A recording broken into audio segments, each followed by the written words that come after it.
여기는 우리 편이다. 처음으로 우리 편을 만났다. 라고 제가 반가운 마음을 했습니다. 왜냐하면 지금 어디 장소를 가서 저희가 연수를 하건 뭐 발표를 하든 뭐 하든 선생님들이 아우성을 치세요. 그리고 뭐 저희는 막 총알바지처럼 앞에 나가서 아 이건 이렇게 해야 되고 저건 저렇게 해야 되고 얘기를 하지만 정말 좋은 소리 못 듣고 다닙니다. 그래서 근데 오늘 이제 그 발제하시는 그 저희 대표님들의 원고를 봤을 때는 아 이건 저기 아니다. 이거는 아군이 분명하다. 이렇게 생각을 하고 제가 토론을 준비했습니다. 그래서 제가 앞에 한 것이 그러니까 그 지금 두 분 대표님들이 그 발제에서도 했지만 뭐 저희가 원하는 건 변화 맞고요. 그것도 이제 좋은 변화를 원하는 거죠. 그래서 이제 조 교사님도 있고 어떤 거죠? 교육을 바꾸는 사람들이 모르니까 더더군다나 그럴 텐데 뭐 변화를 위해서는 제가 여기서 짧게 얘기했지만 아주 유명한 얘기입니다. 목표가 우리가 분명하고 하고자 하는 그 의욕과 동기가 있으면 그거는 방향과 동기가 있으면 어느 정도 변화하려는 그런 잡힙니다. 그런데 상세하게 그 지침이 나오지 않으면 우리가 보통 그러죠. 의욕만 앞서다가 넘어지고 뭐 이런 그런 거 있잖아요. 그러다 보니까 나름대로 상세한 그 비자비, 뭐 매뉴얼, 뭐 지침 이런 쪽으로 좀 따라하면 우리가 좀 변화가 그래도 순조롭게 되지 않을까 하는 게 저 나름대로의 그런 생각이었습니다. 그런데 다행히 우리 모임에서는 목표는 같았다고 생각합니다. 어떻게 뭐 변화하고자 할 때 애들을 그냥 줄 세우기 하지 말고 하나하나 애들이 얼만큼 컸는지 얘네들이 얼만큼 알고 있는지를 보고자 하는 그렇게 평가하면 좀 좋지 않겠니? 이런 거로 저는 그렇게 바꾸자고 하는 그런 전체적인 그 같은 마음 가지고 있다고 생각했습니다. 그런데 그 지침 같은 게 이제 발제 선생님도 약간의 수준의 차이가 있고 생각하는 것도 뭐 역량을 제대로 그러니까 약간의 그 지침은 약간 다른 것 같은 생각이 들었습니다. 그런 생각을 제가 준비를 했는데요. 제가 그 세 가지로 요약을 했습니다. 그래서 뭐 2, 3, 4로 그 번호를 적었는데 두 번째 하는 얘기는 저희가 전체적인 방향이 아까 말씀드린 것처럼 줄 세우기나 상대평가는 우리가 평균을 중심으로 해서 뭐 커브를 그리면 어쨌든 고등학교에서 고등급제는 완전 그 상대평가야 전형이잖아요. 그래서 어떤 시험 문제를 내던 선생님들하고 가르친 거와 그 뭐 시험 문제와 내용과 관계없이 얘는 1등급에서 9등급까지 자동으로 확 다 잘라지잖아요. 선생님이면 평균을 50점으로 만들어도 뭐 그 50점 같이 어려운 문제를 만들었다고 하더라도 1등급도 있고 9등급이 있습니다. 그렇지만 우리가 지금 지향하는 거는 그러한 그 상대평가가 아니라 그러니까 노무 레퍼런스 테스트가 아니라 보통 우리가 학술적으로 얘기하면 증거참조평가, 절대평가라고 얘기하지만 증거참조평가를 지향하는 겁니다. 그거는 그 애들끼리 비교하는 게 아니라 애들 하나하나가 선생님들이 가르친 내용을 얼만큼 알고 있는지를 그 애 자체에서 그것을 판정을 해주자. 그것이 그러니까 선생님들이 가르치고 있는 것이 성취 기준을 하나하나 보는 거고요. 아까 저기 잠깐 잘못 얘기하셨는데 이제 더 이상 등급을 얘기하는 것이 아니라 그리고 난이도를 얘기하는 것이 아니라 학생들의 수준을 얘기하는 거거든요. 그래서 지금 이제는 성취 기준과 성취 수준이 있는 거고 성취 수준에서 이를테면 우리가 한 학기 동안 배우고자 하는 성취 기준이 있을 때 A를 받는다고 하는 애들, A 수준이에요. A를 받는다고 하는 애들의 특성이 뭘까? 그것을 특성을 나열할 때는 뭐 내용 중심으로 얘기할 수도 있고 아까처럼 역량을 앞으로는 역량을 도입한다면 역량으로 진술을 하실 수도 있고 내가 가르치는 애들이 A를 받는다고 했을 때 그 A가 가지고 있는 특징이 뭘까를 처음부터 나름대로 공지를 하는 겁니다. 근데 그게 굉장히 어렵죠. 왜냐하면 여태까지 선생님들께서는 그냥 시험 문제를 내셨어요. 그냥 뭐 약간 그러니까 가르친 거하고 어쩌면 평가 보고하고 분리됐을 수도 몰라요. 그러나 어쨌든 내셨어요. 그리고 자연적으로 9등급이 나왔어요. 그런데 이제는 더 이상 그게 아니라 우리 애들이 가르치는 내용인데 A를 받는 애들의 수준이 어떤 특성을 가지고 있을까 고민을 하셔야 되는 거죠. 나름대로. 그거를 처음부터 진술을 해야 되는데 엄청 어렵죠. 왜냐하면 여태까지 우리는 그 평가하는 그 나름대로의 권리를 잠시 제껴두셨었거든요. 근데 이제 절대평가, 그러니까 준거참석 평가를 하면서는 준거를 알아야 되고, 그러니까 어렵게 말하면 준거지만 그것이 이제 기준이라고 하는 성취 기준인데 성취 기준을 아셔야 되고 성취 기준에 따라서 내가 가르치는 애들이 A를 받는 애들의 특성이 뭘까? C는 어느 정도 될까? 뭐 아니면 드랍하는 애들의 그러니까 도달하지 못한 애들의 특성은 무엇일까? 처음부터 그것을 파악을 하셔야 되는데 저는 처음부터 불가능하다고 생각해요. 몇 년의 경험에 따라서 체득이 돼야 된다고 생각해요. 우리 애들이 혹은 해가 지나가면서 애들이 반응하면서 애들이 바뀌잖아요. 그럴 때마다도 우리 애들이 지금 내가 가르치는 내용을 얼마나 알아듣고 있는지 그것을 경험에 의해서 A라는 수준이 어떻게 나오는지 아실 수 있을 것 같아요. 그래서 그런 부분이 수업하고 직결돼야 된다는 것이 제가 세 번째 사실은 진술을 해놓은 겁니다. 그 성취평가제가 무엇을 원하는지 이런 부분에 대해서는 교육부나 그동안에 매뉴얼에서 얼마든지 얘기했어요. 성취평가제가 왜 시작됐는지 필요성이나 그 배경에 대해서는 충분히 이해를 할 수 있을 거라고 생각을 하고요. 지금 세 번째에서 얘기한 부분이 바로 성취 기준하고 그 각각의 그 성취 기준에서 A, B, C, D를 받는 애들의 수준하고 선생님들이 가르치고 하는 내용하고 실제로 평가 도구하고 어떻게 연동이 돼야 되는지 그동안에 처음에 수업 계획을 세우고 애들 가르치고 평가를 하고 하는 것 말고도 지금 그 다음 그림에서 나오는 것처럼 성취 기준에 따라서 어떻게 가르치고 하는지를 처음부터 바꿔야 된다는 그런 개념들을 한번 소개를 해드렸고요. 그 다음에 이제 4번하고 5번에 나오는 얘기는 저희가 이제 성취평가제에 그동안 많이 하면서 선생님들이 갖춰야 될 소위 말해서 평가 전문성이 어떤 건지 나름대로 요약을 해봤습니다. 참고하시면 되겠고요. 그 다음에 이제 저희가 지원을 해드려야 되는데 5번째 얘기할 때 성취평가제 운영을 해야 되는데 우리가 교육부는 교육부대로 그리고 교육지원청이나 그리고 각각 단위 학교에서 어떻게 목적에 따라서 그 성취평가제 운영을 내실을 할 수 있는지에 대해서 요약을 했습니다. 그래서 마지막으로 제가 개인적인 사견은 마지막 6번에다가 썼는데요. 지금 약간 사실 성취평가제가 내년에 도입은 한다고 고등학교에 도입은 한다고 했지만 실질적으로 대입 반영은 또 여전히 중국을 사용하고 있기 때문에 저희가 그냥 오프 더 레코드 막말로 우리가 이중장부를 사용해야 된다 이렇게 얘기를 하고 있습니다. 그래서 약간 주춤하는 분이긴 하지만 저는 그 대입은 대입대로 가고 일단 성취평가제가 좋은 취지에서 말을 나왔고 교육과정하고 직결됩니다. 교육과정 소수 교육과정 하는 애들이 제대로 평등을 받으려면 도입되는 만큼 활용도 돼야 된다라고 생각하면서 저희가 좀 더 준비를 완벽하게 할 테니까 선생님들도 믿고 이것을 추진해야 되지 않을까 하는 바람으로 마지막 말씀드리겠습니다. 네, 감사합니다. 감사합니다. 제가 짧은 시간인데 그 자세한 내용은 그 질의 응답을 통해서 이렇게 말씀을 드리면 좋을 것 같습니다. 감사하고요. 두 번째 토론자로 지은님 교수님 보내주겠습니다. 네, 안녕하십니까. 저는 강대학교이고요. 제가 사실 발제하신 분들, 선생님들 발제하신 이야기를 들어보니까 정말 좋은 선생님이시구나라는 느낌을 받았어요. 그래서 다시 한번, 그래서 좋은 교사 운동이구나. 교육을 바꾸는 사람들이시구나. 라는 걸 생각을 했고요. 근데 저도, 저는 사실 우리 김성수 본부장님 말씀하신 대로, 평가 중에서 측정을 전공한 사람이기 때문에, 정말 측정의 목표는 사실 객관성입니다. 그런데 그럼에도 불구하고 사실 우리 이찬승 대표님과 또 김준일 대표님의 아주 다양하게 많은 걸 다루신 그 원고를 읽으면서 굉장히 재밌게 읽었어요.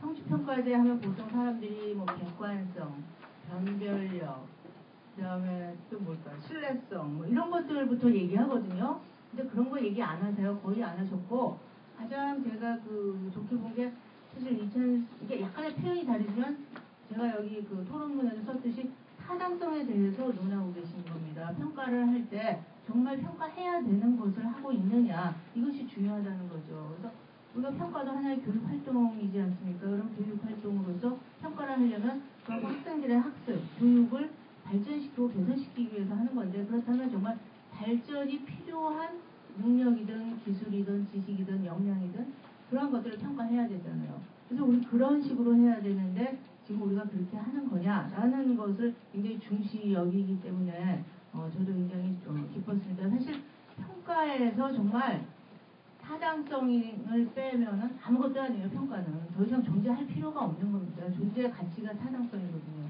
그렇잖아요. 수학 시험인데 언어 그 요즘 문제 해결력이라고 해서 언어로 열심히 써서 제가 학생들 그 타당서에 대해서 가르칠 때 이런 얘기 많이 했습니다. 뭐 이런 문제 있어요. 수학 문제로 초등학교 수학 문제 덧셈 문제인데 영희가 어머니 심부름으로 가게에 가서 고등어 한 손과 계란 한 판을 샀습니다. 영희가 산 물건의 개수는 모두 몇 개입니까? 그러면 이거 사실 고등어 한 손이 2개죠. 계란 한 판이 30이죠. 2 더하기 30은? 이거 못 풀 사람이 누가 있습니까? 근데 대학생들도 그럼 몇 개지? 막 이러고 막 기우증 다둥다둥 하거든요. 그러면 이게 수학 시험이냐는 거죠. 여기서 말 틀렸다고 해서 정말 수학을 못하는 거냐? 그렇지 않다는 거죠. 그렇기 때문에 이 평가라는 것이 타당성이 중요한데 그런데 이제 우리가 이 지금까지 하는 이 상대평가제에서는 우리가 정말 측정하고 평가해야 할 능력들을 학생들에게 제대로 평가하기가 어려웠다는 겁니다. 이제 우리 이찬훈 대표님 쓰신 말 중에 제가 이제 좀 좋은 거, 이제 뭐랄까, 마음에 와닿는 거. 그래서 보면 이제 100페이지에 이제 싱가포르의 경우를 사례를 포함시켜 이게 써주셨는데요. 싱가포르 경우에는 이제 국가가 교육의 비전을 Thinking Schools, Learning Nation으로 제시하고 학교가 창의력, 고등사고 능력, 평생학습의 열정, 아동들에 대한 전 사회적 관심을 기울일 것을 약속하고 있다는 난 이 말도 좋았어요. 약속하고 있다는 것을 알려주었다. 우리나라도 글로벌 창의인이나 꿈과 끼와 같은 슬로건을 제시하고 있는데 그럼 과연 우리가 하는 교육과 평가가 이런 가치에 적합하느냐 하는 거죠. 그죠? 그래서 이제 이게 중요하다는 거고 또 사실 김진우 대표님께서 수업의 질 업그레이드에 대한 이상을 굉장히 강조하셨습니다. 수업의 질 그리고 느린 아이들도 함께 가자 완전 학습 이 말씀을 하셨는데요. 이게 어떻게 보면은 저는 평가의 타당성과도 관련이 된다고 생각하는데요. 수업의 질이라는 것이 사실은 쓸데없는 거를 열심히 외워가지고 요즘 학생들 보면 초등학생들 왜 선행학습으로 무슨 수학 정석 풀고 있다고 그러잖아요. 이게 정말 필요한 거냐, 배워야 할 거냐, 질이 높다고 말할 수 있느냐 하는 거죠. 그래서 질이라는 건 가르쳐야 되고 배워야 하는 거를 정말 다루어야 하고 평가가 그러한 것들을 다루어야 한다는 거죠. 근데 지금 이제 그게 어려운 게 상대평가 체제라는 거죠. 저는 사실 성취평가제 도입에 사실은 나름대로의 안을 사실은 만들어 처음 제시하기 시작한 처음에 교육부에서 연구 용역과에서 연구에 하면서 점점 해서 명칭은 사실 성취평가제라는 이름은 제가 만든 건 아닙니다. 근데 어쨌든 이거를 도입하게 됐는데 성취 수준에 따라 그러니까 수준을 정하는 게 중요하다. 국가 공통 교육과정에 의해서 성취 기준에 따라서 성취 수준을 판단하는 게 중요한 게 아니라 저는 현재의 엄격한 상대평가의 틀을 깨야 된다는 거가 저는 굉장히 중요하다는 그런 인식에서 이제 성취평가제 도입에 대해서 찬성을 하게 됐고 일단 그 명칭은 저는 중요하지 않아요. 그냥 어쨌든 절대평가로 전환은 해야 된다. 우선 절대평가로 전환하고 절대평가가 가진 여러 가지 잘못된 점들 또 약점들은 우리가 보완해놔. 사실 어느 걸 해도 장단점은 다 있어요. 그죠? 사실 나중에 또 얘기할 건데 그러면 이제 왜 상대평가가 이러한 정말 우리가 원하는 교육과를 실현시키는데 우리가 보통 미래지향적 교육 이런 말 하죠. 창의 인성 교육 창의 협력 협력도 하고 비판적 사고력 고차적 사고력 이런 얘기 하는데 왜 이걸 할 수 없느냐 할 때 우리가 이제 흔히 수행평가를 하나 예를 들면 지금 90년대 말에 97년도인가 그때부터 수행평가가 사실 적용됐거든요. 근데 지금까지 15년 정도 됐나요? 지금까지 보면 제가 솔직히 말씀드리면 굉장히 잘하시는 분 계시긴 한데 선생님들께서 수행평가 하시는 걸 보면 정말 수행평가가 솔직히 말해서 그러니까 정말 무늬만 수행평가지 본질은 아니에요. 수행평가를 왜 도입해야 되는지 본질은 취지에 안 맞거든요. 왜 그러느냐. 수행평가를 해도 선생님들 부담이 뭐냐. 점수가 객관적으로 계산이 돼야 산출이 돼야 되고 공정하다고 그렇게 학생들이 인식하게 돼야 되고 그러니까 그 점수 산출하고 그 점수가 학생들을 이렇게 쭉 줄 세우고 나름대로 석사라고 그럴까 비교하는 데 사용되고 결국 또 상급 학교 대입자료 고입자료의 내신으로 활용되니까 객관성에 대한 부담이 있으시죠. 그러니까 수행평가에서 정말 평가하려 해야 될 것들 예를 들어서 어떤 수학 문제를 풀 때 이게 정말 답이 맞는 게 아니라 그 풀이 과정이 맞는 게 아니라 이거에 대한 어떤 그 원리, 이러한 풀이의 원리라고 그럴까, 수학 그거의 원리를 설명하고 한다는 거가, 이런 것이 어떻게 보면 답이 딱 정해져 있지 않을 수도 있단 말이에요. 다양하고. 이런 것들을 감히 낼 수가 없는 거죠. 보는 관점에 따라 다르니까. 또 제가 이제 최근에 자유학기제도 평가를 하고 있습니다. 제가 사실 이따가 말씀드릴 거면 선생님들의 그 평가에 대해서 그 주장하시는 바가 제가 사실은 자유학기제 평가 모형에 필요한 거다라고 넣어놓은 4가지 요소가 딱 맞는데요. 이게 뭐냐면은 이제 평가를 했을 때 이걸 예를 들어서 우리가 이제 지금 협업이 굉장히 중요한 역량이다. 그래서 제가 그 수행평가라고 해도 그냥 수행평가가 아니라 집에 가서 뭐 해오고 이런 게 아니라 협력을 하는 협업의 수행평가 과제를 해야 된다라고 하는데, 그러면은 대뜸 그 나오는 우려가 이걸 그럼 조별학습하고 애들이 어떤 애는 놀고 먹고 어떤 애는 공부 잘하는 애는 항상 손해보고 이런다고 그러거든요. 근데 그래도 지금 자격기제가 좋은 점이 있더라고요. 왜냐하면 이제 시험이 반영이 안 되고 시험 점수가 안 오는 그런 거 걱정 말고 하시라. 왜? 사실은 내가 사회에서 나가서 살다 보면 내가 좀 우수하지만 사실 참 못한 사람들이 있거든요. 근데 내가 손해봐도 그들도 같이 좀 가르쳐주고 끌고 가주고, 또 내가 좀 그들이 사실 어떻게 보면 좀 어떻게 보면 놀고 먹는 거죠. 그냥 무임승차하지만 그런 사람들이 있는 거에 대해서 내가 포용할 줄 알고, 이런 거 협업해서 같이 할 수 있는 그런 것도 배워야 된다는 거죠. 그래서 근데 우리가 지금 수행평가에서는 지금 보면 또 수행평가 조별과제 한다면 동료평가에서 참여도가 얼마나 되냐 서로 평가해야 되고 이렇게 되거든요. 그러니까 수행평가에서 정말 그 깊이 생각하고 같이 협력해서 어떤 문제를 정말 해결해내려는 이러한 것들을 제대로 평가 못하는 거죠. 그러니까 수행평가 역시 줄을 세워야 된다는 그런 강박관념에서 제대로 못하고 결국 우리가 가르쳐야 되고 길러야 될 역량들, 능력들이 길러지지 못하는 것입니다. 그래서 평가의 타당성이 사실은 문제가 된다. 현재 3대 평가 체계에서는 그렇게 말씀드릴 수 있고요. 또 하나의 이제 중요한 관점이 평가의 기능입니다. 정말 그 아까 김준호 대표님께서 완전 학습 말씀하신 건 정말 형성평가의 저 이론을 말씀하시는 거라고 보는데요. 그러니까 총괄평가, 형성평가 있을 때 다 또 필요해요. 근데 우리는 지금까지 그 점수를 학생한테 부여하는 총괄평가에만 정말 치중할 수밖에 없었죠. 형성평가. 제가 사실은요, 선생님들께 연수 가서 자, 이제 우리 형성평가를 합시다 했더니 그걸 어떻게 하는 거냐. 너무 여러 번 하고 힘들지 않냐. 그러세요. 근데 이제 제가 계속 이렇게 설명을 해드리니까 이게 뭐냐면 선생님들 사실은 형성평가 날마다 또 수시로 하고 계시거든요. 하다못해 쪽지 시험도 보시고 이렇게 얘가 제대로 이해했나 이렇게 쳐다보고 얘를 관찰하는 것조차도 형성평가예요. 그리고 질문을 한번 너 이거 한번 얘기해봐 하면 그 학생이 대답하는 거에 대해서 얘가 제대로 이해했구나. 이것도 형성평가고요. 그래서 선생님들께서는 굉장히 수많은 형성평가를 좋은 수시평가를 하고 계십니다. 그래서 이런 것들을 잘해주고 교사가 사실은 얘가 요걸 모르네, 요게 조금 잘못 이해했나 피드백을 주시고 하면서 이끌어 나가면서 완전 학습이 가능한 거죠. 근데 이제 지금 우리가 상대평가할 때는 그러면 얘가 요걸 모르네, 이걸 목표가 있는데 요걸 도달 요만큼 못했네. 또 일어나시니까 하얗게 머리가 하얘졌는데 아니에요. 빨리 끝낼게요. 그런데 이걸 모르네 하는 게 지금은 필요 없다는 거죠. 일단 정말 이거는 이제 아주 극단적인 얘기지만 대충 가르치고 어떻게든지 해가지고 해도 이 학교에서 1등급은 나오거든요. 솔직히 말해서 그렇지 않습니까? 1등급 나오고 2등급 나오고 다 나와요. 얘가 정말 도달을 어느 목표를 해서 1등급을 받는 게 아니지 않습니까? 그러니까 거기에 관심이 없어요. 또 정말 우리 학교들이 너무 잘해요. 그래서 사실은 굉장히 잘하는데 1등급, 2등급 구별해야 되고 변별 또 너무 동점당하면 1등급도 안 나오고 그러니까 무한 또 어려운 문제를 낼 수밖에 없어요. 그러니까 학생들이 배워야 될 때 저는 이 무한 인플레이션이 일어난다는 거죠. 그것도 좋은 게 아니에요. 그래서 이러한 평가의 기능에서 정말 학습을 배워야 할 걸 배워나가게 도와주고 개선시키는 거, 이러한 평가의 기능에서 형성평가가 마비된다는 거죠.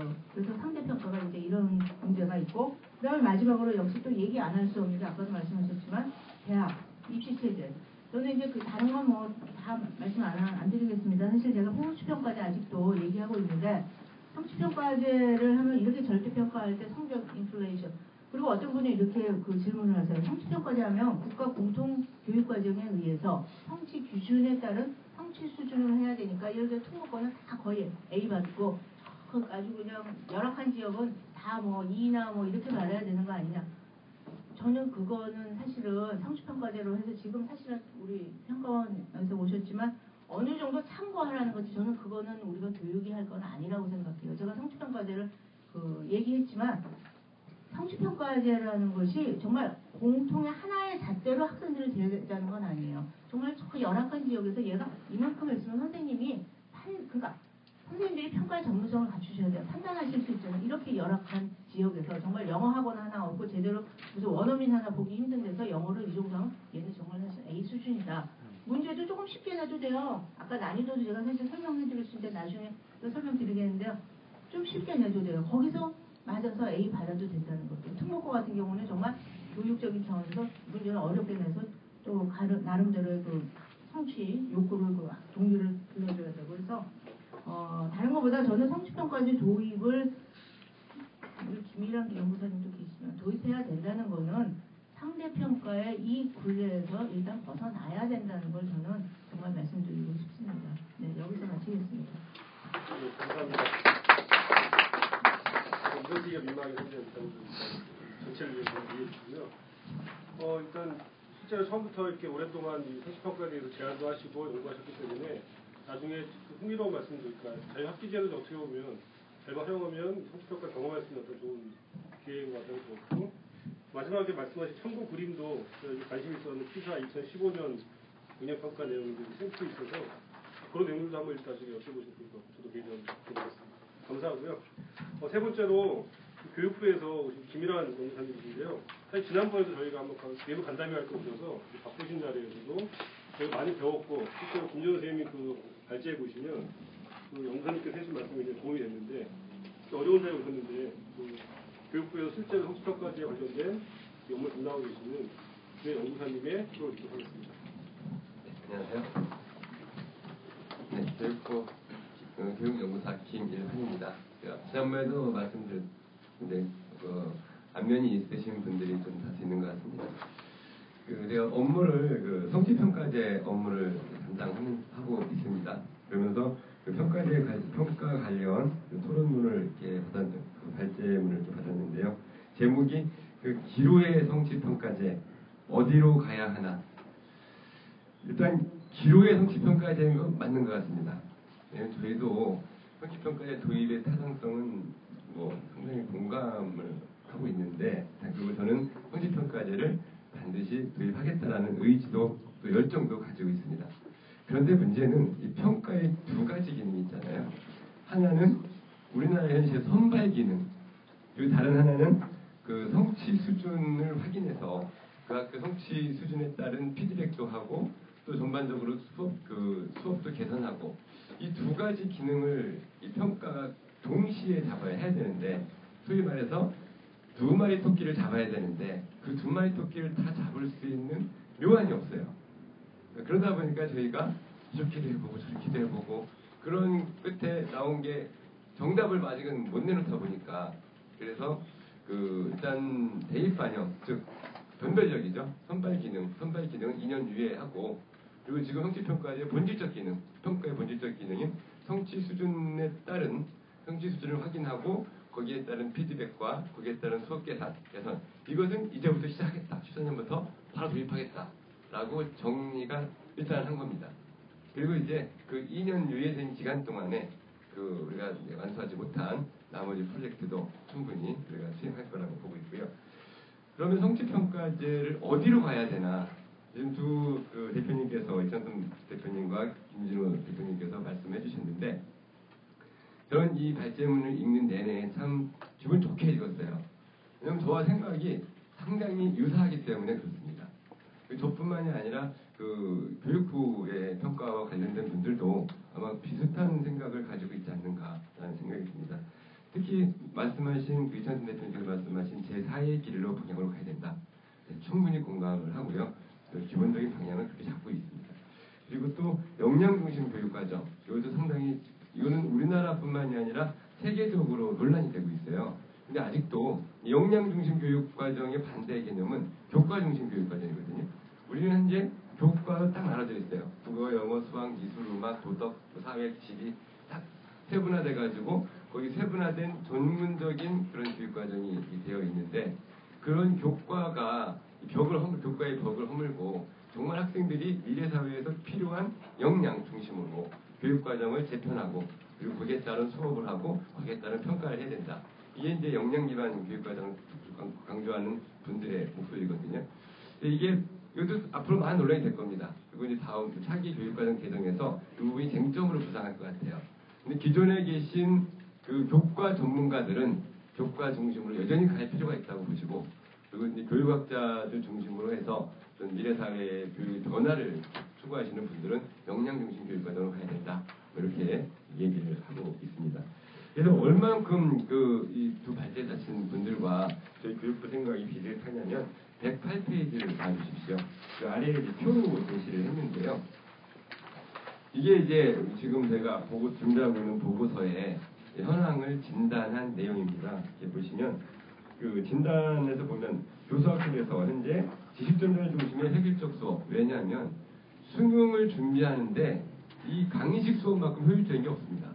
문제풀이 수업을 위해서는요. 그러다 보니까 이것은 그 필요성에 의해서 수능 입시 중심의 교육에서 필요성에 의해서 이렇게 간다고 저는 보여지고요.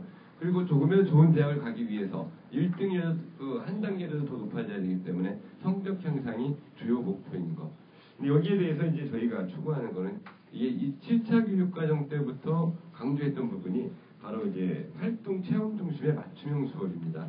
그리고 또 2009에서 작년이죠. 학교폭력 사건들이 상당히 심각하게 나타나면서 인성에 대해서 상당히 중요성이 부상하고 그러면서 협력을 통한 문제 해결 이런 것들을 좀 강조하기 위한 수업 방법 교육과정 개정 또는 수업 방법 개선을 지금까지 꾸준히 저희가 노력해오고 있고요. 여기 반면에 동시에 평가 부분도 기존의 성적 중심의 학습 성과 확인 평가였다면 앞으로는 학습과 성장을 돕는 학생들의 실질적인 수준을 파악하고 성취평가제를 통해서 정확한 수준을 파악하고 거기에 따른 피드백이라든가 과제 재투입 이런 것들이 있어야 되겠죠. 그런 걸 위해서 그렇게 했을 때 진정한 학생의 성장이 있을 것이다. 그래서 학습과 성장을 돕는 평가 그리고 이례적인 총괄평가 우리 중간고사, 기말고사 중심의 지필평가를 지금까지 해왔는데요. 앞으로는 언제까지 이럴 것이 아니라 정말 진정한 의미의 진단평가를 해야 될 것이고 학생들 중간중간에 형성평가를 해야 될 것이다. 그래서 형성평가를 통해서 그때 그 과제 또는 성취 기준별 이 학생의 수준을 파악하고 거기에 따른 또한 조치, 지도를 필요로 한다. 이런 말씀이시고요. 그리고 지필 중심 선택하는 평가 아까 설명한다는 것을 성취 기준을 어떻게 작성할 것이냐. 지금은 지필평가 체제이기 때문에 제대로 설명하는 걸 고르는 것이 그것만 평가할 수 있지 다른 방법이 없잖아요. 근데 이제 수행평가하고 형성평가가 제대로 내실화 될 경우에는 진짜로 그것은 설명해야 된다는 것을 말로 설명하든 글로 설명하든 그런 작품을 만들어낼 수 있다는 거죠. 그래서 그러한 그 만들어내는 수행 중심의 만들어내는 평가를 앞으로 우리가 가야 할 방향으로 이렇게 설정을 하고 있습니다. 그리고 경쟁적 활동 중심 평가에서 이제 협력적 활동 중심 평가 그리고 교과지식 중심 평가에서 창의성 등 핵심 역량 중심 평가고 있어요. 여기서 지금 핵심 역량 중심 평가를 하겠다는 것이 아까 말씀하셨던 그 역량 중심 교육과정 이쪽을 저희가 지향하고 있는 바이기도 합니다. 그래서 당장 그 역량 중심 교육과정으로 우리가 변환한다라고는 더 논란이 있기 때문에 우리가 조심스럽기는 하지만 그러나 틀린 그 역량 중심 교육과정을 말씀하시는 분들의 말이 상당히 의미가 있거든요. 교과별 지식을 학생 혼자서 그걸 이렇게 융합해가지고 기술을 능력을 만들어내는 것보다 교육 단계에서부터 꼭 필요한 능력을 융합하든 어떻게 하든 추출을 하든 해서 그 역량을 결과적으로 달성할 수 있도록 이런 교육과 평가가 이루어져야 된다. 여기에 대해서는 우리 교육부도 진지하게 고민하고 있습니다. 그래서 지금 그 기본적인 굵직한 부분을 말씀을 드리면서 지금 발제하신 분들과 상당히 유사하다는 거, 제 사회 길이라든가 역량 중심 교육과정도 아까 김진호 대표님께서 말씀하셨던 역량 기반 평가 및 성적표 이 부분도 저희가 상당히 인상 깊게 봤고요. 이 부분은 제가 실제 지금 우리가 지금 추구하고 있는 그런 그 평가 개선 방향에 상당히 부합하고 참 실질적인 참고가 될 수 있는 이런 부분인 것 같습니다. 그런데 몇 가지 부분에 대해서는 제가 공감하기가 조금 어려운 부분도 사실은 있습니다. 이를테면 아까 그 이창선 대표님께서 말씀을 잠깐 하셨는데요. 제가 동의하지 않더라 이런 말씀하셨는데, 왜냐하면 우리가 사회 길을 지향하고 있습니다. 그렇다고 해서 현재 우리가 이해 기대 수준에 있는가에 대해서는 제가 좀 공감하기가 어렵습니다. 왜냐하면 6차 교육과정 때부터 이미 우리는 두 가지 교육과정 방향을 크게 설정을 했어요. 하나는 지방 분권화입니다. 그리고 다른 하나는 대강화입니다. 교육과정 대강화. 이 지방 분권화는 뭐냐면 기존의 교육과정이 그 대표님께서 말씀하셨듯이 국가에서 교육과정을 쫙 만들어주고 교과서도 만들어주고 그걸 학교에 배포하면 학교는 교육과정을 별도로 짜지 않습니다. 그냥 그거를 가지고 그대로 가르치기만 하면 돼요. 시간표 교육과정 영어 몇 시간, 수학 몇 시간 정확하게 다 정해주고 거기에 있는 교육 내용도 국가에서 다 지정해줬어요. 그게 5차까지입니다.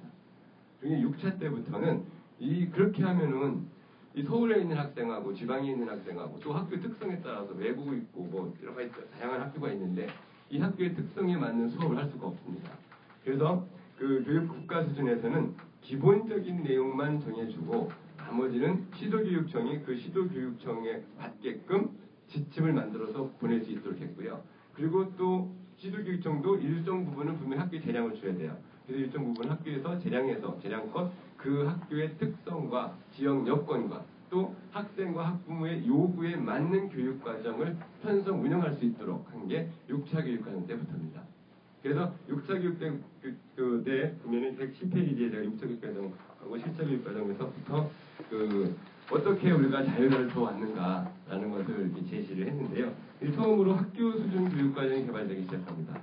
그래서 학교 단위에서 교육과정을 개발해가지고 운영하도록 이렇게 했고요.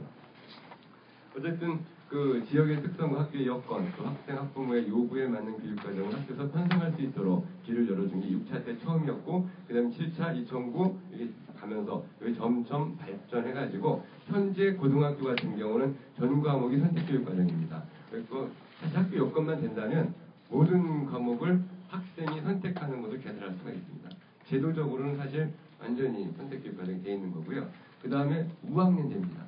그 학년의 구분 없이 1학년 개설된 과목을 2학년, 3학년이 다 들을 수가 있는 이런 상태이기 때문에 자율화라든가 재량이라든가 또 과목 개설권 또는 교과서도 국가에서 지정한 교과서가 마음에 안 들면 만들어서 그 학교에서 만들어서 인정을 받아가지고 그걸 쓸 수가 있어요. 이런 것들이 많이 변화가 되었는데 그리고 대강화 정책도 마찬가지예요. 대강화가 무슨 정책이냐면 쉽게 대강화라는 표현을 왜 썼는지 모르겠어요. 근데 대강화의 의미는 슬림화 간략화입니다. 교육과정의 군더더기를 빼자. 그리고 이걸 자꾸 지침을 만들지 말고 웬만한 지침 다 없애자는 거죠. 그래서 슬림하고 개트를 시켜가지고 슬림하고 간결하게 만들어준다는 게 이 대강화의 흐름입니다. 그래서 첫째, 둘째, 셋째 110페이지에 나와 있는데요. 이런 부분들이 있습니다. 네, 지금 할 말이 조금 더 있었는데 지금 일어서셔가지고 마음이 바빠졌습니다. 네, 그러면 그런 부분이라는 부분, 그래서 우리도 상당히 교육과정은 자율화가 이루어져 가고 있고, 그런데 문제는 이런 것 같습니다. 이건 제도적인 거예요. 아까 이창선 박사님이 말씀하신 현실은 그렇지 않다에 저도 공감을 합니다. 저도 한 3년 전까지 학교에 있었는데 현실은 실제로 교육과정, 선생님들은 교육과정에 별로 관심이 없습니다. 그냥 그 교과서만 선정하고 교과서에 있는 내용 그대로 가르치는 1페이지에서 끝페이지까지 그냥 가르치는 것이 현실입니다. 그래서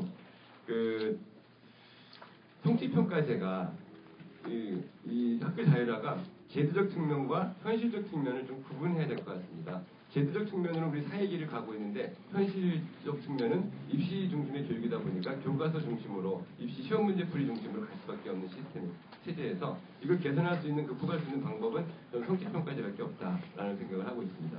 왜냐하면 성취평가제 도입을 통해서 교육과정에 대해서 진지한 관심을 갖고 그 교육과정에 나와 있는 성취 기준에 대해서 하나하나 재검토를 하고 거기에 따른 평가 문항을 내고 거기에 따라서 그 수준을 확인하고 피드백을 할 수 있는 이런 그 중요한 부분을 성취평가제가 강조하고 있는 부분이기 때문에 앞으로 향후 그 제도적 측면이 현실에 그대로 이어질 수 있도록 하는 그 간격을 좁히게 하는데 성취평가제가 크게 도움이 될 것이다 라는 생각을 하고요. 끝으로 김진호 대표님 부분에도 제가 공감하기 어려운 부분이 딱 한 군데 있습니다. 중학교 내신 성적 산출에서 상대평가화되는 것에 대해서 이제 깊은 우려를 이렇게 보이고 있는데요. 이 부분에 대해서 제가 스포츠에서 말씀드렸지만 저희는 두 가지 평가를 가지고 내신 점수를 가지고 두 마리 토끼를 다 잡을 수밖에 없는 이런 상황입니다. 그래서 그 성취평가제 취지에는 다소 훼손하는 부분들이 있지만 상대평가 요소를 도입함으로써 그 선발 기능을 어느 정도는 보완함으로써 이 성취평가제가 취약 시점이 바로 선발 기능이거든요. 이 부분을 보완함으로써 어떤 그 내실을 기하자 이런 측면이 있고요. 물론 지금은 과도기적 상황이라고 보고 있습니다. 좀 더 여건이 좋아진다면은 이런 상대평가가 좀 더 최소화될 수 있겠죠. 이런 사례는 일본에도 있습니다. 제가 그 110페이지에 제시했는데요. 일본은 절대평가를 필요성에 의해서 도입을 했습니다. 그런데 문제는 도입해놓고 보니까 선발 기능에 문제가 있기 때문에 그걸 해결책을 일본도 찾지 못한 것 같아요. 그래서 학교에서 그 A 그 성취 수준의 성취 비율을 정하도록 하고 있습니다.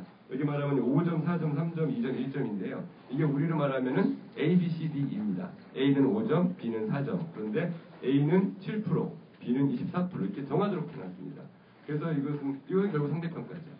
그래서 절대평가와 상대평가의 접목을 통해서 어떤 그 성취 우리의 평가의 본래의 목적과 또는 선발 기능 이 두 가지 두 마리 토끼를 다 잡고자 하는 노력을 우리가 볼 수 있는데 이런 차원에서 과도기적 차원에서 우리가 일부분은 수용을 해야 되고 여건이 개선되고 더 서양 그 미국이나 이런 나라들처럼 절대평가가 안착된 다음에는 그때는 이 선발 기능 그 자체로 선발 기능을 할 수 있도록 그렇게 해나갈 수 있을 것 같습니다.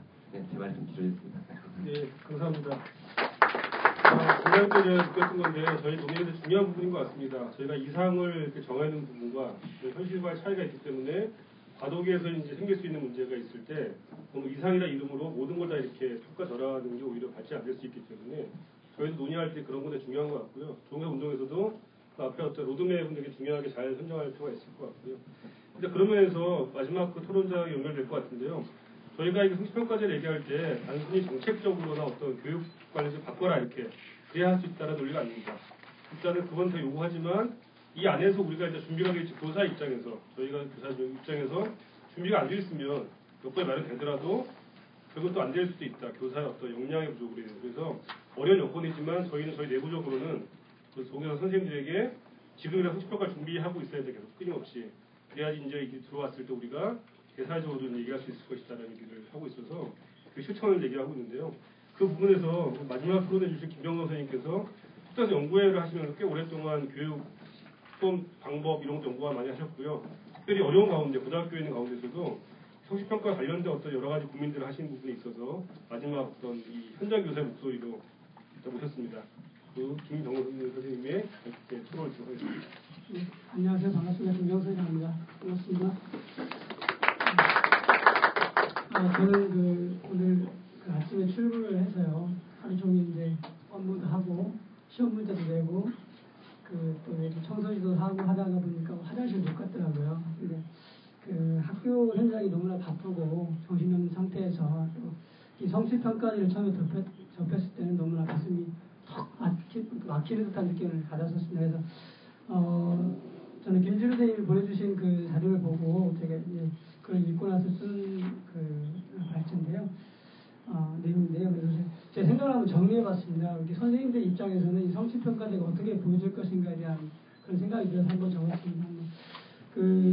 제가 그 연구부에서 소속되어 있는데요. 학교 연구부에 있는데 그 성취평가제 그 사례 발표를 하는 곳에 한번 가봤었어요. 그래서 갔는데 또 공부도 접하면서 하는 건데 저희가 12월 27일까지 또 이렇게 나름대로 만들어서 보내야 되고 2월 말까지 다 이렇게 교과별로 만들어야 되는 그런 상황이 되었어요. 근데 학교에 있는 현장의 선생님들 입장에서는 그게 지금 그 성취평가제가 도입된 줄 알고 있지만 정말로 그 피부에 와닿는 그런 것들은 아니거든요. 그래서 지금부터 연수도 같이 해야 되고 또 그것에 대한 설명을 계속 자기자기 썰어가지고 드려야 할 그런 상황이 되었는데요. 이제 그 성취평가를 쭉 보면서 제가 느꼈던 것들 몇 가지 한번 적어봤습니다. 첫 번째는 그 성취평가제를 하려면 이런 전제가 되어 있는 것 같아요. 프로젝트 수업이나 토론 수업이나 학습, 문제기 학습이 이제 어느 정도 학교 현장에 정착이 되어 있다는 전제하에서 이루어지는 게 현실 감각이 있다 생각하는데 첫 번째는 정말 교과 내용이 너무나 과다하다는 거죠. 그런 것들을 학교 내에서 풀어나가기 위해서는요. 이 협동학습을 하는 입장에서도 보면 아이들하고 토론하고 싶고 이렇게 다양한 생각을 들어보면서 교과서에 없는 내용들 많은 것들을 서로 나누면서 서로 협업도 하고 이렇게 같은 공감도 형성하고 어떻게 보면 낮은 차원이지만 관계성까지 형성되는 걸 많이 느끼게 되는데 이 과다한 교육 내용에 가지고서는 정말 저희들이 감당하기 어려운 상황이라는 거예요. 그래서 그렇다면 그것을 이제 극복할 수 있는 방안은 이제 교육과정 차원에서 이제 내용을 확 줄여주면 선생님 입장에서 너무나 편하고 좋고요. 그렇지 않다면 이제 교사 차원에서 내용을 줄여야 되거든요. 그래서 저는 저희 학교 선생님하고 둘이 이제 한 학년에 같은 두 선생님이 들어가는데 1학년 사회책을 처음부터 끝까지 가르치지 않고 이제 중요한 핵심 개념만 가지고서 그 내용을 가르치고 이렇게 하면서 이제 3분의 1 정도 줄여서 수업을 하고 있습니다. 근데 대부분의 선생님들은 그런 그 교과서를 그렇게 줄여서 가르치고 뽑아서 가르친다는 것에 대해서 되게 반대하시는 분도 되게 많아요. 집사람들 이렇게 고등학교도 같은 학년에 근무하고 있는데 그쪽 선생님은 그 교과서가 절대 진리인 양 이렇게 처음부터 끝까지 가르치면서 이렇게 힘들어하는 저희 집사람의 모습을 봤고요. 두 번째는 그 학부모와 학생들의 반발을 어떻게 감당할 것인가에 대한 문제가 있습니다. 왜 선생님이 안 가르치세요? 이런 문제가. 저희 학교 부분 되게 낮은 수준인데 제가 안양에 있을 때 중상 애들은 정말 하나 빠뜨리는 것에 대해서 학부모나 학생들의 반발이 되게 심했다는 정황이 있고요. 문제는 뭐냐면 그렇게 저희가 이제 내용을 교과서를 줄여서 가르치더라도 전국연합 학력평가라는 게 있어요. 그러니까 전국 단위로 보는 그 시험에서 분명히 학교별로 서열이 나눠지고 아이들의 등급이 나눠진 상태에서 선생님이 왜 안 가르쳤어요? 라고 말했을 때 저희들은 어떻게 할 말이 없는 거였죠. 이런 것들이 있죠. 그런데 더 큰 것도 대학 수학능력 시험이 있다는 거죠. 그래서 교과 내용을 줄여야 되는데 이것을 교사 차원에서 줄이는 것도 의미가 있겠지만 이 교육과정 차원에서 줄여주는 것이 좋겠고 전국 단위 시험은 좀 없어지면 어떨까라는 생각도 좀 조심스럽게 말씀을 드려봅니다. 두 번째는 그 평가 도구가 이제 그 문제기학습이나 토론학습, 협동학습 하게 되면 평가 도구가 상당히 중요할 것 같거든요. 타당도와 신뢰도의 문제가 있는데요. 이제 영사님 저번에 오셨을 때 미국과 캐나다의 사례를 말씀하셨는데 저는 이제 우연찮게 한 학기 동안 대학을 공부하면서 이제 그 평가와 관련된 미국의 그 원서를 같이 이제 발제하면서 이렇게 해석하고 이제 토론하면서 이렇게 했던 부분인데 뭐 높은 지식을 갖고 있지 않습니다만 이제 거기서 느꼈던 건 뭐냐면 미국과 캐나다 같은 경우는 척도를 제시하고 그것을 전체로 교사들이 이해할 수 있는 맥락적인 내용을 주게 되거든요. 그러면 선생님들이 그 맥락을 가지고 평가 척도를 만들 수가 있어요. 근데 저희들은 제시하는 차원이 뭐냐면 평가원의 그 자료가 있다고 말씀하셨잖아요. 그 자료를 주시고 하라고 하시는데 이제 하시는 중학교 선생님들 말씀을 들어봤더니 되게 그게 구체적이 갖고 되게 난해하고 두리뭉실한 그런 느낌을 갖고 받으셨다고 되게 어렵다고 말씀하시더라고요. 그래서 제가 한번 공부하던 중에 가졌던 자료들을 114쪽, 115쪽, 160, 116, 17 이렇게 해서 한번 제시해봤습니다. 이렇게 첫 번째는 뭐냐면 14쪽, 15쪽 같은 경우는 14쪽 같은 경우는 114쪽 같은 경우는 뭐냐면 서로 학생들끼리 대화를 하면서 그 아이들 대하는 모습을 보면서 평가하는 척도거든요. 두 번째 자료 2-1, 2-2, 2-3 같은 경우는 뭐냐면 토론하는 과정에서 아이들을 평가하는 관찰법으로 평가하는 그 척도를 이렇게 제시하고 있습니다. 그래서 이런 것들에 대한 개발들이 많이 되어 있는 상태고요. 근데 저희들은 이런 것들이 개발이 되어 있지 않고 또 이제 그런 것들에 대해서 어떻게 할 것인가에 대한 고민이 좀 있고요. 세 번째 보면은 이제 셋째 보면 지금은 어떤 상황이냐면 저희들이 지필평가의 비중, 정량평가에 대한 비중이 높은 상황이거든요. 내가 보니까 그 지필평가를 통해서 아이들 성취수를 타갈 수밖에 없는 현실적 상황이 놓여 있습니다. 근데 성취수과 문제의 연계성에 대한 검증이 어떻게 가능할 것인가에 대한 것도 예를 들어보면 이런 거죠.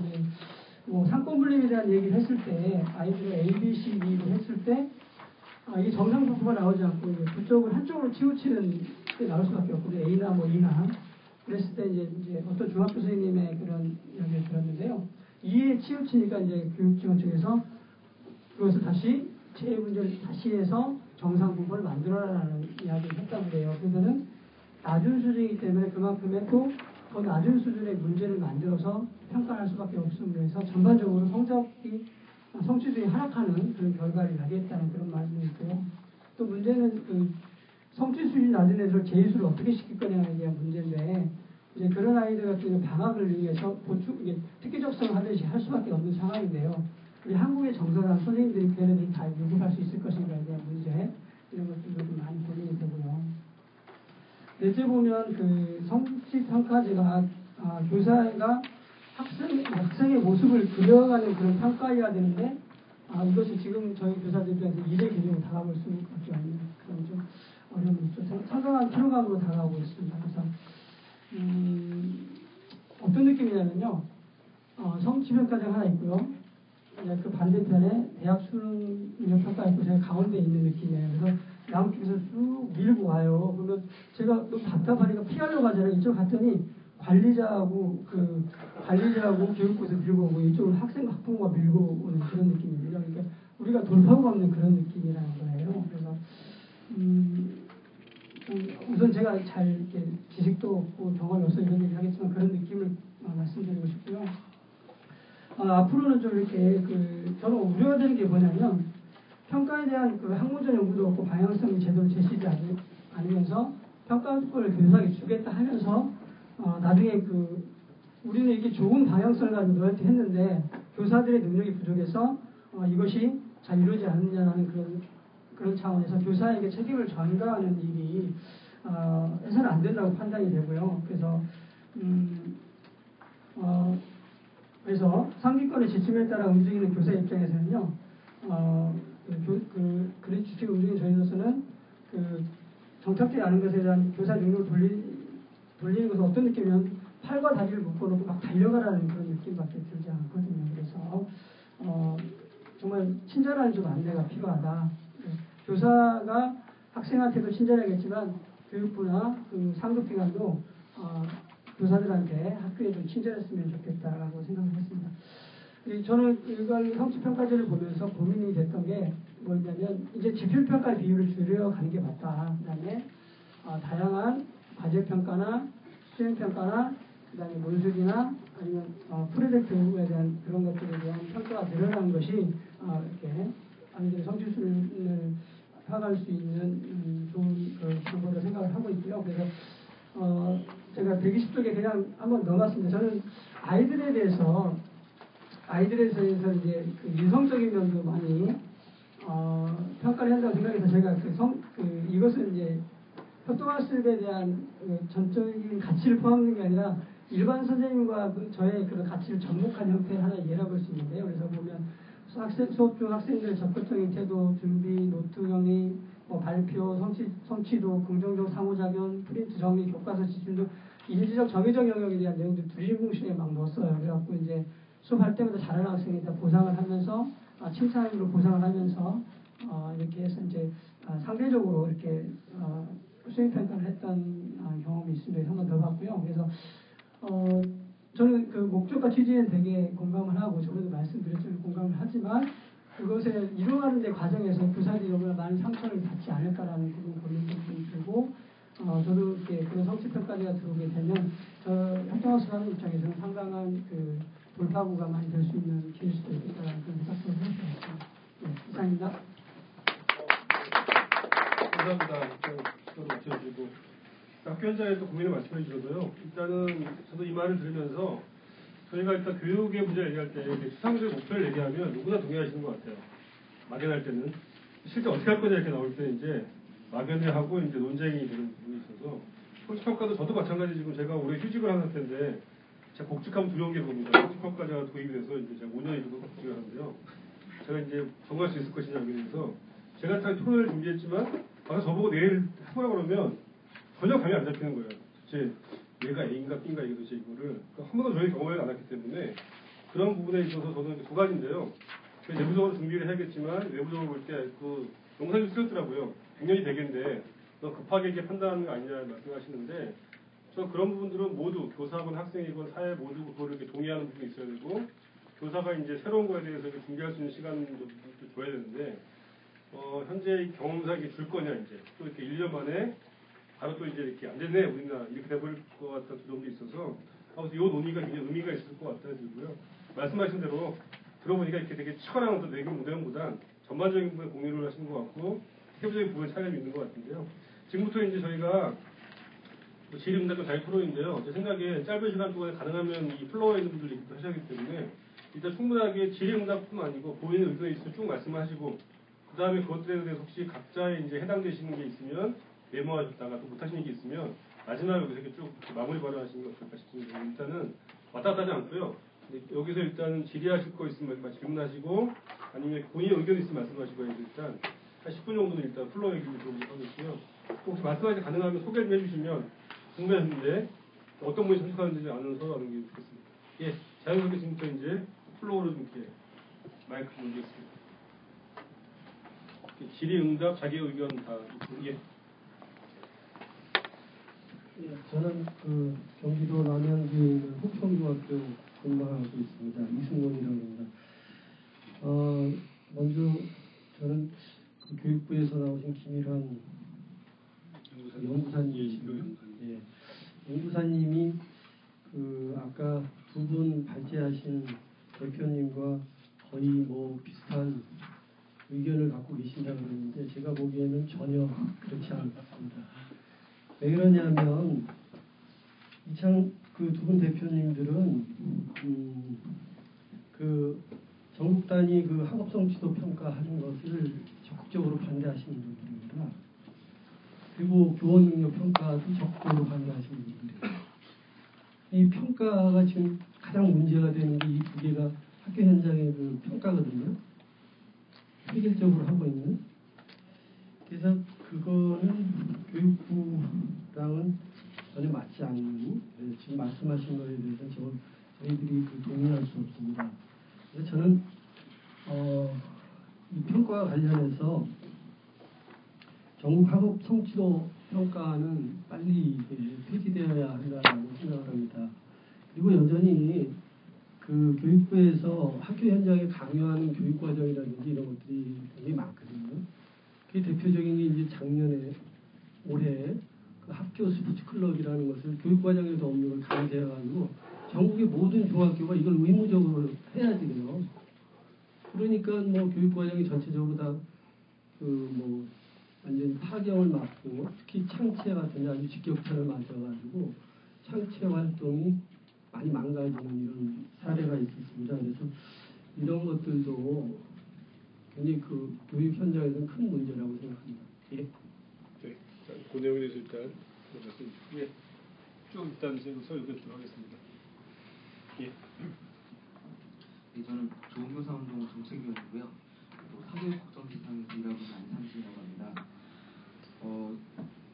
지난번에도 영사님 모시고 저희 토론회를 한번 이걸로 했는데 그때 들었던 의문과 좀 보면서 한 번 더 설명 좀 제기할 수밖에 없는데요. 지금 이 성취평가제 부분이 교육부와 교육청이 따로 들고 있어요. 그러니까 저는 연구사님이 성취평가제에 대한 진정성에 대해서 정말로 공감을 합니다. 그리고 정말 애쓰시는 부분들이 많이 느껴지면서도 안타까운 게 뭐냐면 교과에서는 성취평가제를 하지만 그 44페이지 보시면 서울시교육청 예가 나왔는데요. 이렇게 성취평가제를 매긴 평점을 가지고 전국 평균 평점을 매겨가지고 이걸 가지고 개인 석차 백분율을 만들고 있어요. 그러니까 저희가 2년 동안이 지났는데도 불구하고 중학교 안에서 하나도 변화가 없는 거예요. 그래서 이거 왜 없는가 하고 계속 따져봤더니 결국은 이런 시스템에 의해서 성취평가제를 한 성적을 가지고 전부 개인 석차를 매겨야 되기 때문에 선생님들도 아시는 거예요. 결국은 결론은 똑같다라는 부분이. 그러다 보니까는 이 취지를 살린 부분들에 대한 평가를 하지 못하고 있는 그런 부분입니다. 그러니까 저는 좀 안타까운 부분이 이거는 보조를 맞춰야 되는 게 아닌가. 그러니까 성취평가제가 정말 적용이 되려면 그 평가가 이루어진 나중에 그 평점이 활용되는 부분에 있어서도 그 취지를 살리는 쪽으로 그것들이 제도가 같이 변해가지 않고 이렇게 만약에 따로 놀아버리면 아까 연구사님은 이게 과도기라고 말씀을 하셨지만 저는 우려되는 게 뭐냐면 저는 성취평가제가 적용돼야 된다고 믿는 사람이고 그걸 바라는 사람의 입장에서 정말 계속 시간이 지나도 지금보다 나아질 것인가에 대한 생각에서 전혀 들지가 않는 거예요. 그러니까 마치 지금 고등학교에서 성취평가제, 상대평가를 같이 적용을 시키면서 아까 이중경 말씀하셨는데 정확하거든요. 상대평가로 할 건데 성취평가제도 한번 해보자는 거예요. 그럼 그거에 대한 실효성이 얼마나 있을까? 물론 교육부에서는 이런 거를 통해서도 연구하고 교육하고 준비하는 과정이 필요하다는 걸 공감을 하지만 어느 시점에서는 그게 바뀌어나가고 성취평가제가 반영된다고 해야 진정한 의미의 변화가 있는 것처럼 이렇게 고입전형이라던가 이런 것들을 만들어 놓은 상태에서 교육부와 교육청이 따로따로 놀아버리면은 이게 정말 실효성 있게 적용될 것인가. 이 부분은 영선이 그때는 그래도 의미 있는 거 아니냐. 저 공감하는데 실효성 높이기 위한 어떤 방안이 강구돼야 되는 게 아닌가라는 말씀드립니다. 발자신 분들도 있으니까 질문을 다른 또 의견도 있으시면 주십시오.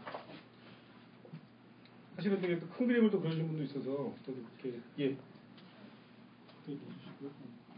말씀 잘 들었습니다. 저는 수실대학교 영문과의 박준원이라고 합니다.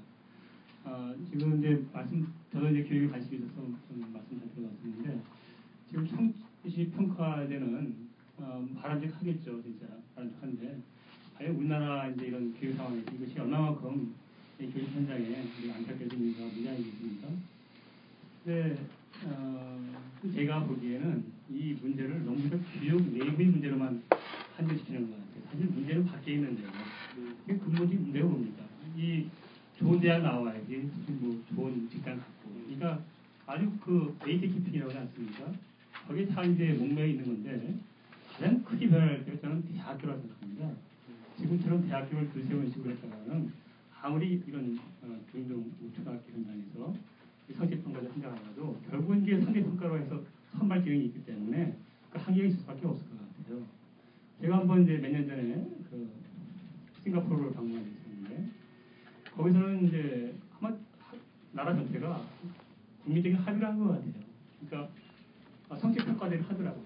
그러니까 1학년부터 소위 이제 그 포트폴리오로 해가지고 그 학생들의 그 지필고사가 아니라 모든 걸 다 반영해가지고 그걸 반영해서 이제 평가를 하고 그걸 계속 넘어가는 거예요. 2학년, 3학년 넘어가가지고 그것이 이제 결국은 대학교까지 가는데 전형자로 쓰이더라고요. 그거를 사회가 신뢰하고 학부모가 신뢰하는 거거든요.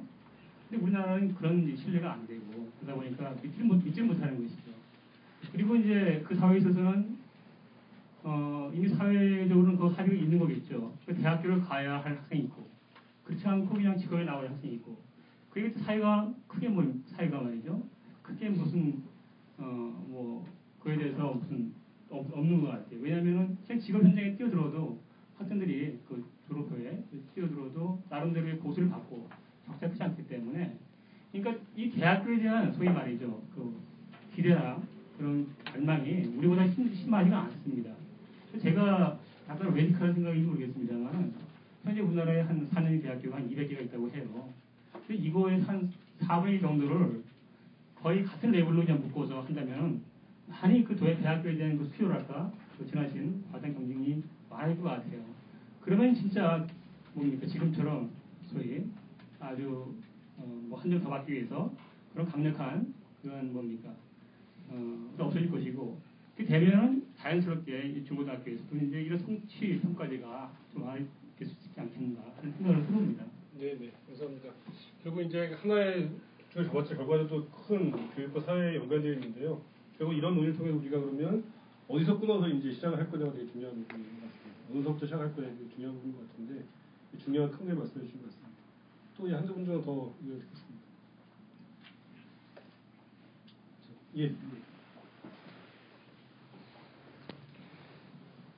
안녕하세요. 저는 현직 교사가 아니고 여기 제가 여기 교과사 그 페이지를 보고 메일링 리스트에 가입했더니 오늘 정치 토론에 초대한다는 메일을 받았어요. 그래서 저는 대상이 표시가 안 돼 있는 거예요. 그래서 이게 뭐지? 그래서 잘못 온 건가 해서 어쨌든 뭐 오지 말란 얘기로 해서 메일까지 보내줄 것 같지 않아서 저는 어찌 보면 지금 학부모는 아니고 그리고 현직 교사도 아니고 공격이 몸나는 사람이 아니고요. 그러니까 교육 쪽에 전공을 한 이후에 저는 이제 외부의 관점에서 아이들이 어떻게 접근할 것인가에 대해서 다른 사람들과 연계해서 그렇게 이제 교육 서비스를 만들어 보려고 준비 중에 있는 그런 사람이어서 일단은 이찬 대표님이 지금 또 제가 그간에 좀 이렇게 초점 맞췄던 부분에 있어서 또 그 집대성한 부분도 있고 해서 거시적인 말씀해 주셨잖아요. 그래서 저는 조금 이제 지금 방금 그 대학교에서 오신 분 얘기한 거시적인 관점에서의 제 견해, 동교육 교수도 아니고 학부모도 아니지만 교육에 대해서 관심을 가진 일반인의 관점에서 한번 얘기를 드리고 싶은 건데요. 일단 제가 봤을 때는 이런 움직임에 대해서 학생은 어디 있냐는 거라는 게 좀 의아스럽고요. 학생이 어디에서 어느 자리에서 이런 교육 환경에서 자기 목소리를 내고 그런 위치를 자리매김할 수 있는지에 대한 부분이 논의가 안 되고 있다는 것이 좀 일단은 너무 의아스럽고요. 그리고 제가 어디선가 들은 말인데 공룡이 멸종할 줄은 아무도 몰랐다라고, 그러니까 공룡 스스로도 몰랐다고 얘기했잖아요. 그래서 제가 이 교육에 대한 담론을 담고 계시는 분들이 너무 저기 초롱성 같은 그 테두리 안에서 안전하게 고민하시는 게 아닌가라는 생각이 들었거든요. 그러니까 지금 혹시 모르시겠지만 무크라고 해서 매시브 온라인 오픈 코र्स라는 그런 프로그램이 얼마 전에 스탠포드 대학에서 교수님이 시작하셔서, 그러니까 지금 전 세계 상위 랭킹에 있는 대학들이 온라인상으로 무료로 자기네 강좌를 이제 제공해주고 있는 거거든요. 근데 예전에 이제 오픈코스웨어라고 OCW라고 해서 먼저 시작이 되긴 했었는데, 최근에 이제 인터넷 그 테크놀로지가 이제 너무 기반이 잘 돼서 그런지 모르겠지만, 그러니까 거기서 느끼는 게 학생들이 고등교육 과정을 기다리지 않습니다. 자기가 미리 그 우리나라 대학은 이제 눈에 들어오지 않는 거예요. 제가 무슨 말씀드리고 싶은 거냐면 공교육이라는 그 체제하고 그 다음에 대학교육이라는 그 테두리가 지금 이런 평가 체제를 하고 있는 논의하는 과정 속에 어떤 풍랑에 휩싸일 수가 있는 것인지 라는 부분을 좀 경각심을 가져야 되지 않겠냐는 차원에서 말씀드리는 거거든요.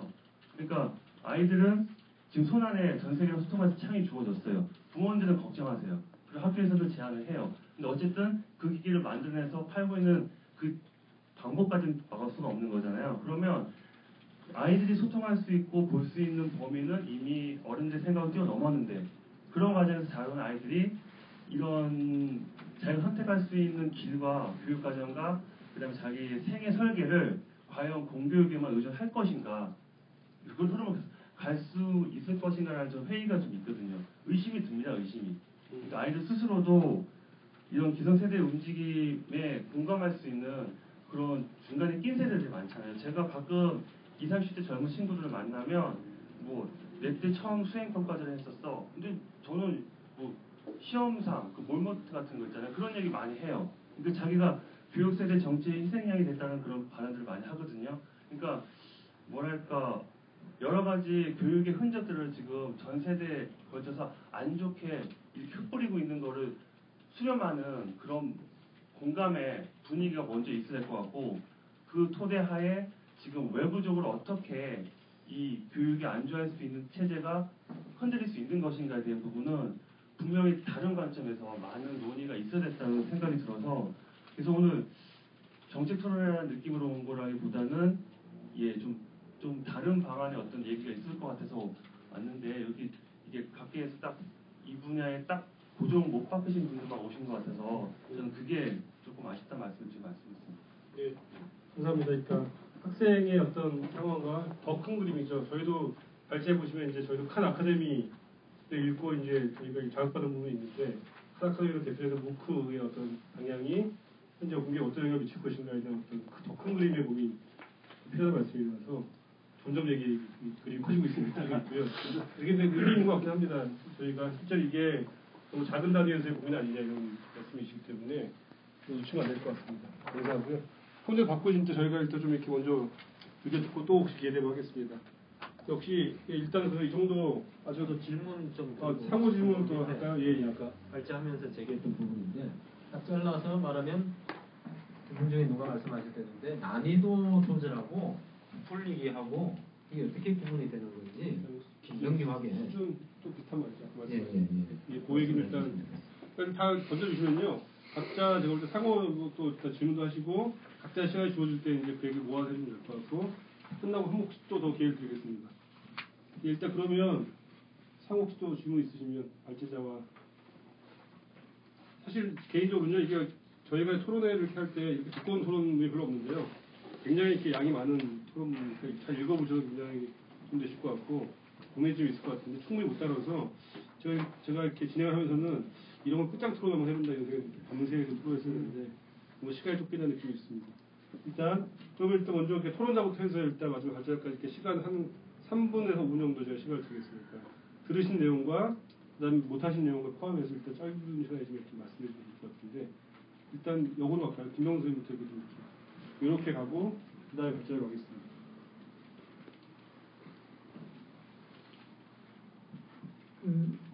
제가 말귀를 잘 못 알아듣는데 네. 좀 해도 될까요? 네. 말귀를 잘 못 알아듣는데 좀 해도 돼요? 좀 이따 제가 말귀 못 알아듣겠습니다. 제가 말귀 못 알아듣겠습니다. 저는 사실은 뭐 큰 궁금증보다는 그냥 저희 입장을 좀 말씀드리고 싶었고요. 선생님들이 얼마나 답답해하시고 그런 입장을 말씀드렸고 저는 제 개인적으로 그 성취평가제가 도입되었을 때 정말 아이들이 정말 혜택을 봤으면 좋겠다 그런 생각을 갖고 있고요. 그게 이제 형식적인 업무의 전환으로 바뀌어서 아이들도 혼란스럽고 선생님도 혼란스러운 그런 상황이 되지 않았으면 하는 바람이 있습니다. 참고로 저는 협동학습 연구회에서 이제 활동을 한 지가 이제 좀 됐는데요, 몇 년 됐는데요. 하면서 이제 아이들의 그 인성적인 면, 그다음에 또 서로 그 도와가면서 윈윈하는 그런 것들을 경험을 해보게 해주고 싶었었어요. 그래서 저는 어떤 거대한 그림을 그렸냐면 이제 저도 학력고사 되는데 그래도 고등학교나 중학교나 초등학교 때 보면 거의 강의식으로 수업을 받았었잖아요. 그러다 보니까 남한테 어떻게 말을 걸어야 할지, 남의 말을 어떻게 들어야 할지, 그다음에 같이 어떻게 그 마음을 모아갈지에 대한 방법들을 몰랐던 것 같아요. 그래서 저는 협동학습을 하면서 이제 그런 것들을 아이들에게 가르치고 경험하게 하면 나중에 어른이 돼서도 그러한 것들이 몸에 체득되어서 조금이나마 좀 협력적인 사회가 되지 않을까라는 생각까지 큰 그림을 한번 그려봤고요. 저도 핀란드에 갔을 때도 많이 느꼈던 게 가장 큰 것은 그 신뢰였다. 전 국민적 차원에서 신뢰가 있었고 덴마크도 마찬가지였지만 그 신뢰 속에서 교사를 인정해주고 교사를 격려해주고 그런 차원에서 교사들이 되게 자긍심도 가지고 있었고 그걸 통해서 아이들에게 적극적인 가르침을 줬던 걸로 저는 인식을 하고 느꼈었는데요. 이 성취평가제가 정말 교사들에게 힘을 빼고 오히려 제가 아까도 말씀드렸지만 아침부터 저녁까지 일을 하면서 화장실을 못 간지도 몰랐던 그것을 나중에서 깨달았던 그런 학교 풍토가 아니라 좀 선생님들이 좀 여유를 가지고 좀 온정적으로 학교 생활을 하면서 그런 것들이 아이들에게 파급될 수 있는 학교 문화 정착이 됐으면 좋겠고요. 그 교사들이 느끼고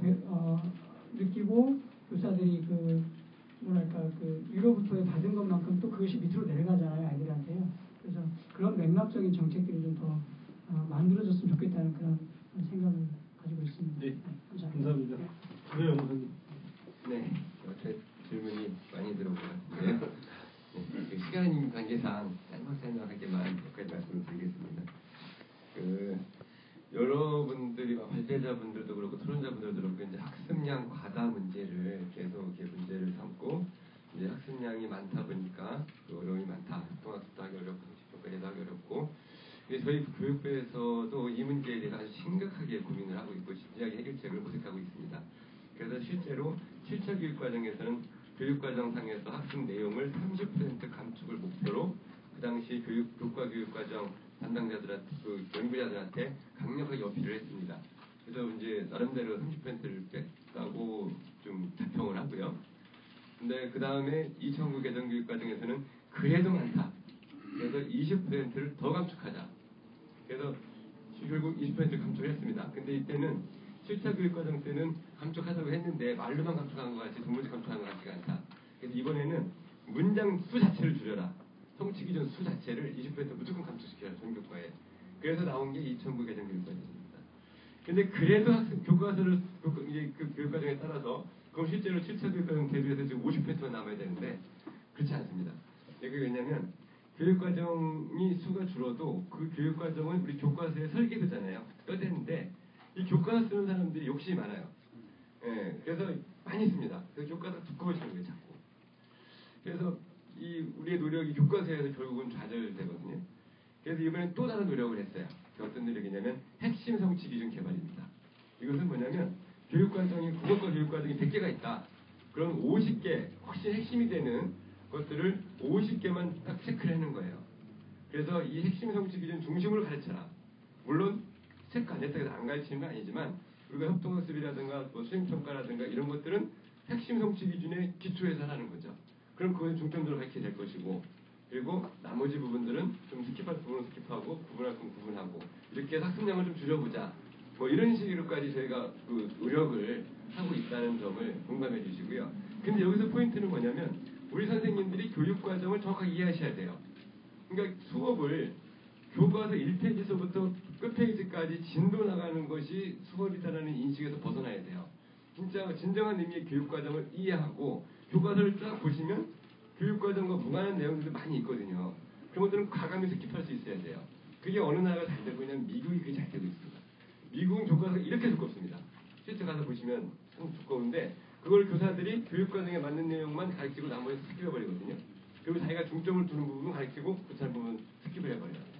이렇게 해서 학습량을 줄일 수 있는 거죠. 그래서 이 성취평가제를 통해서 이 교육과정의 성취 기준에 대해서 정확한 이해가 되고 거기에 따른 평가가 된다면 이것이 학습량을 줄이는데 효과가 있을 거라고 저는 일단은 생각을 합니다. 그리고 이제 그러다가 이 학습량과 관련해서 문제가 되는 게 아무리 줄여서 수업을 했는데 줄여서 교육과정 중심을 했는데 전국 단위 문제를 시험을 본단 말이죠. 아까 말씀하신 그 학업 성취도 평가. 그런데 학업 성취도 평가도 그렇고 수능도 그렇고요. 교육과정을 벗어나지 않습니다. 교육과정을 가르치는데 그 문제가 교육과정 외에서 출제됐다. 그럼 그 문제 잘못 출제된 거예요. 그래서 지금 이 평가원 본부장님 계시지만 평가원에서는 교육과정을 벗어나지 않는 문제를 내기 위해서 문제를 출제한다면 항상 검토를 합니다.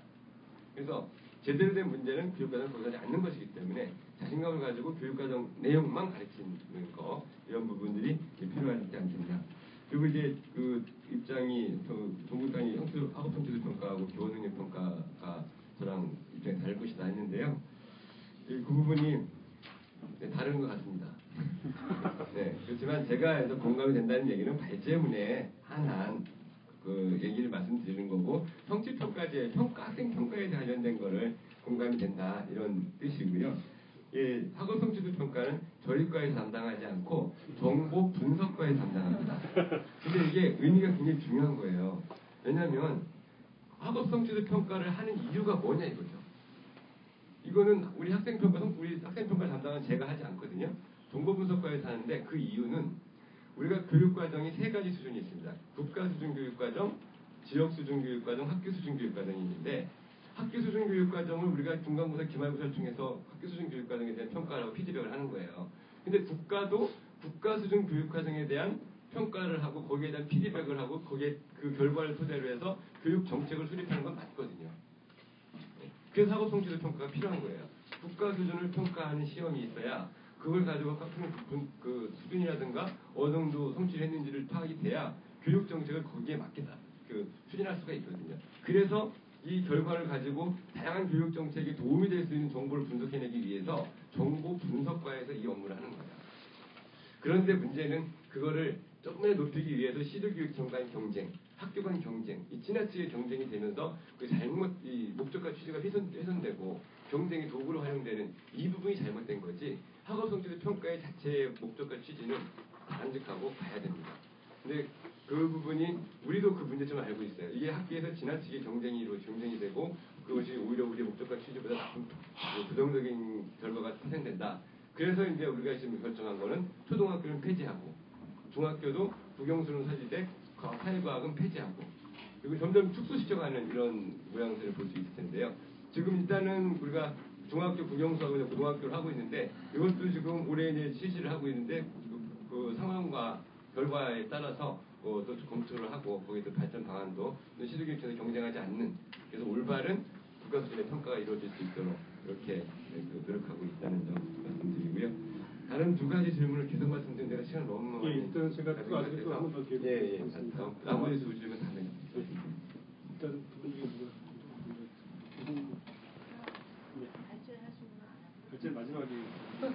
주시면 됩니다.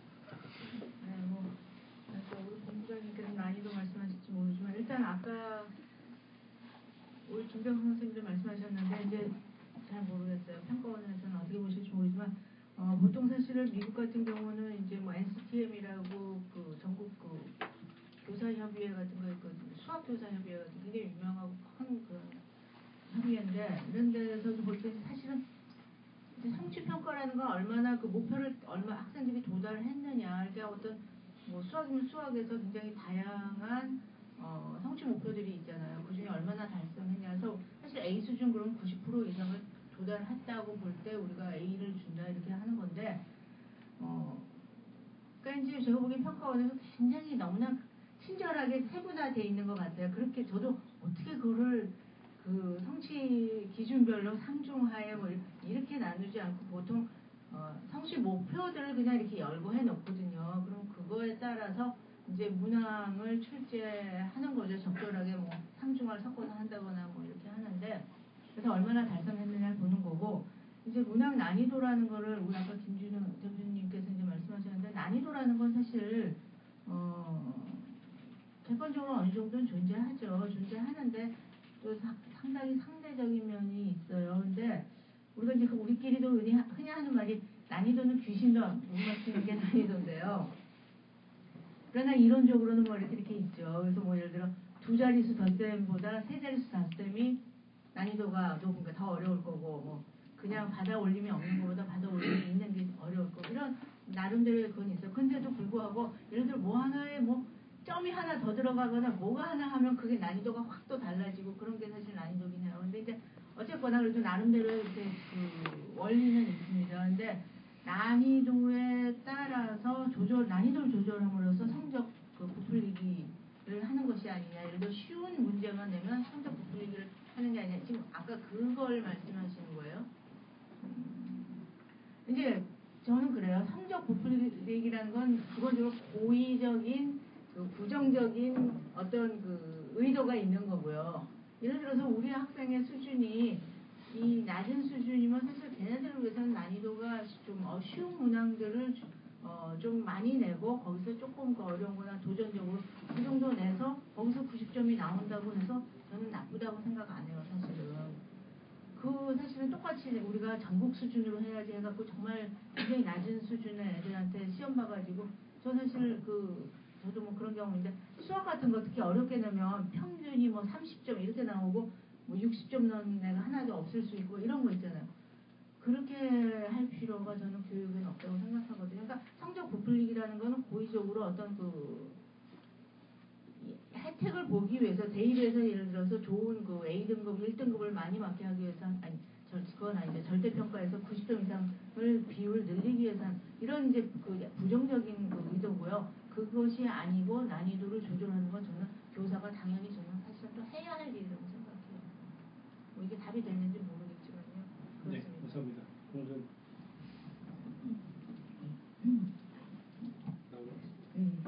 지금 두 가지 말씀을 드릴 건데요.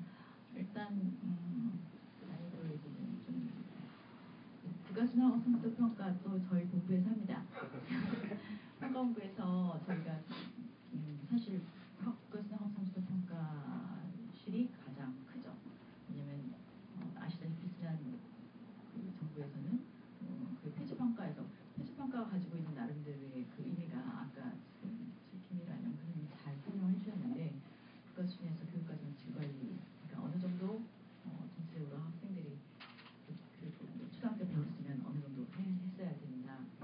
보통 이상이 얼마나 나오는지 뭐 이런 거를 관리를 해줘야 돼. 그건 책무입니다. 그러니까 나라에서 꼭 해야 되는 책무이기 때문에 어느 나라도 아주 작은 섬나라도 그 국가 수준에서 그 교육과정 질관리를 합니다. 그런 모습으로. 그러니까 폐지평가죠 주로. 근데 이제 전수평가를 하는 그 몇 개국이 있죠. 몇 개국 중에 우리나라도 포함됐어요. 지난 2년 동안. 근데 사실 초등학교, 중학교, 고등학교 다 국가수학평가가 마지막 학년, 그러니까 학교별 마지막 정리를 하는 부분에서 6학년 중상, 2학년 이렇게 했는데 지금